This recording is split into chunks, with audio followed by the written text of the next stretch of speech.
યુવાઓને નશામાંથી મુક્ત કરાવવા માટે હવે પોલીસે કમર કસી છે. હાલમાં યુવાધન ચરસ, ગાંજા, એમડી સહિતના કેટલાક નશાઓ કફરેક્સ જેવી દવાઓ પીને નશો કરી રહ્યા છે. ત્યારે આ નશો કરતા યુવાનો પોતાનું જીવન બરબાદ કરી રહ્યા છે અને ઘર પરિવાર માટે મુશ્કેલી અને ગુનાહિત પ્રવૃત્તિમાં સંડોવાઈ રહ્યા છે. ત્યારે રાજ્યના ડીજીપી દ્વારા આ અંગે તમામ પોલીસ અધિકારીઓને નશા મુક્તિ અભિયાનમાં ભાગ લઈને પ્રતિબંધિત વસ્તુનું વેચાણ કરતા એટલે કે નશાયુક્ત વસ્તુનું વેચાણ કરનારાઓ સામે કડકથી કડક પગલાં ભરવાની સૂચના આપવામાં આવી હતી.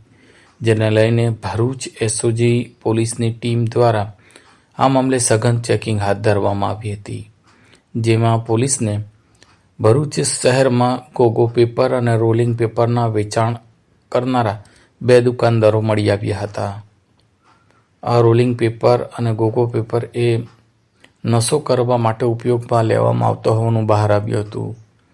પોલીસે 1790 તથા બીજા કેસમાં 1360 રૂપિયાનો મુદ્દામાલ કબજે કરી બંને વ્યક્તિ સામે આ સંદર્ભે ગુનો દાખલ કર્યો હતો. પોલીસ દ્વારા હાલ તો નશીલા પદાર્થના સેવનને પ્રોત્સાહન આપતી પ્રતિબંધિત વસ્તુનું વેચાણ કરનારાઓ સામે લાલા કરી છે.